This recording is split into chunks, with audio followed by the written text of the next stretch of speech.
Students, आज हम start करेंगे अपनी एक्सरसाइज 4.4। तो 4.4 का क्वेश्चन नंबर 3 है सॉल्व द फॉलोइंग। तो इसमें भी हमें क्या है, एक स्टेटमेंट दी हुई है। सबसे पहले उन स्टेटमेंट को क्या करना, जो चीज़ हमने फाइंड करनी उसको हमने लेट करके चलना, फिर अकॉर्डिंग टू क्वेश्चन करके जो भी क्वेश्चन में दिया उसकी एक स्टेटमेंट बनानी, फिर उसको सॉल्व करना। ठीक है। तो इधर बोल रहा है Mudassir says that he has 7 marbles more than 5 times the marbles Amin has. ठीक है। मुदस्सिर बोल रहा है उसके पास कितने मार्बल ज़्यादा हैं अमीन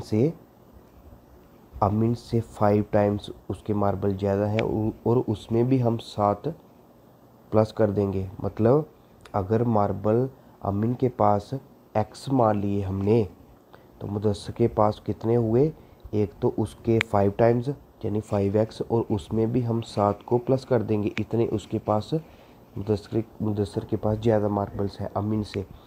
तो मुदस्सिर के पास टोटल मार्बल्स कितनी है, 37। तो हमने क्या निकालना है, how many marbles does Amin have. हमने निकालना है अमीन के पास कितने मार्बल्स होंगे या हैं। ठीक है। तो सबसे पहले मैंने आपको क्या बोला, जो चीज़ हमने क्वेश्चन में फाइंड करनी हो उसको हम लेट करके चलते हैं, यानी मान के चलते हैं। ठीक है। तो निकालना क्या है कि मार्बल्स अमीन के पास कितने हैं, तो इसको हम लेट करेंगे। Let the number of marbles of Amin be x कर लेते हैं लेट। ठीक है। Let the number of marbles of Amin be x हम लेट कर लिए। ठीक है। तो नंबर ऑफ मार्बल्स ऑफ, तो मुदस्सिर के पास कितने मार्बल हुए, मैंने आपको बताया था कि अगर अमीन के पास एक्स मार्बल है तो मुदस्सिर के पास कितने हैं, अमीन से 5 टाइम्स ज़्यादा। तो अमीन के कितने हैं, एक्स है, तो 5 टाइम्स लिखा ना इधर, यानी 5x है ना। मुदस्सिर अमीन के पास एक्स है, हमने मान लिया मुदस्सिर के पास कितने हैं, जितने अमीन के पास हैं उसके 5 टाइम्स, हमने लिख दिया 5x। फिर बोल रहा है उसमें भी हम 7 और ज़्यादा हैं, उसमें भी 7 और ज़्यादा हैं, यानी +7। इतने मार्बल्स मुदस्सिर के पास हैं। अब देखो अकॉर्डिंग टू क्वेश्चन का मतलब कि अब क्वेश्चन में क्या बोला हुआ है। ठीक है। क्वेश्चन में क्या बोल रहा हुआ है, देखो मुदस्सिर हैज़ 37 मार्बल्स, कि मुदस्सिर के पास टोटल मार्बल कितने हैं, 37, यानी 5x + 7 is equal to total marble कितने हैं मुदस्सिर के पास, 37। अब देखो 5x को ऐसे रहने दो, इस 7 को उठा के इधर ले जाओ, 37 - 7 which implies 5x is equal to 37 में से 7 निकाले तो बचता है 30। तो x इज इक्वल टू 30, ये 5 इधर मल्टीप्लाई में इधर जाएगा तो डिवाइड में चला जाएगा। तो which implies x is equal to, देखो 330 डिवाइड बाई 5, तो 5 1 या 5 5 6 या 30, तो x की वैल्यू कितनी आई, 6। तो x हमारा क्या था, हमने लेट किया नंबर ऑफ मार्बल्स ऑफ अमीन, हमारा x था। तो हमने क्या निकालना था कि अमीन के पास कितने मार्बल्स हैं, तो x की वैल्यू हमारी आई x। ठीक है। तो हैंस या therefore number of marbles of Amin has 6, यानी अमीन के पास कितने मार्बल्स हैं, 6 मार्बल्स हैं। ठीक है। 6 मार्बल्स लिख लेना इधर, 6 मार्बल्स। अब उसके बाद से हम सेकंड पार्ट करेंगे। सेकंड पार्ट में क्या दिया है, बोला है Neelam's father is 49 years old. जो नीलम के पिताजी हैं वो, उनकी उम्र कितनी है, 49 ईयर्स। ठीक है। फिर बोल रहे हैं he is 4 years older than 3 times Neelam's as.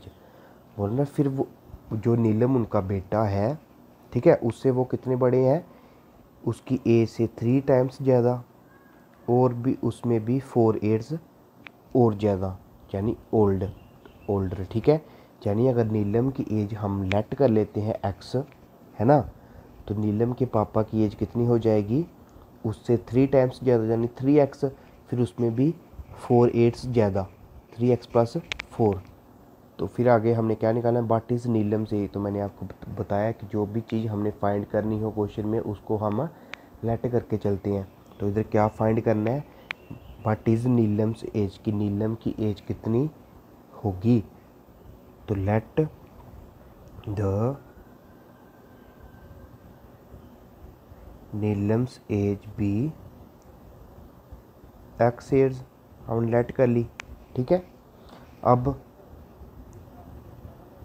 Neelam's fathers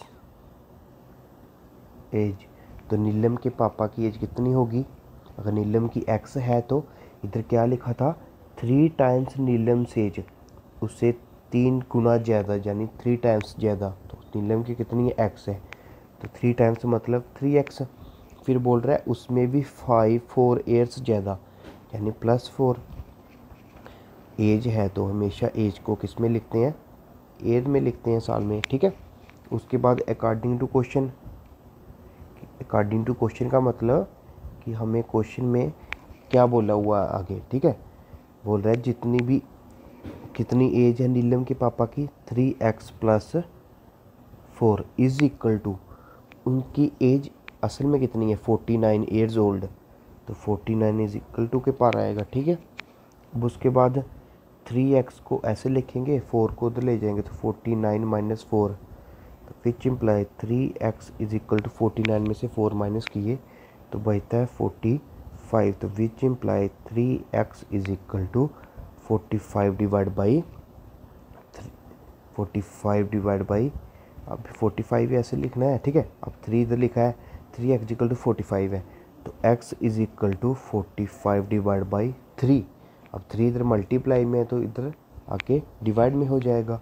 तो which implies x is equal to, हो जाता है डिवाइड ना 3 से, 3 1 जा 3 और 3 15 जा 45। तो x की वैल्यू कितनी आई, 45। तो हमने क्या निकालना था कि नीलम की एज कितनी है, तो हमने लेट की थी x नीलम की एज, तो x की वैल्यू हमारी आ गई। तो hence Neelam's age is equal to 15 years, Neelam की एज कितनी है, 15 साल, ठीक है।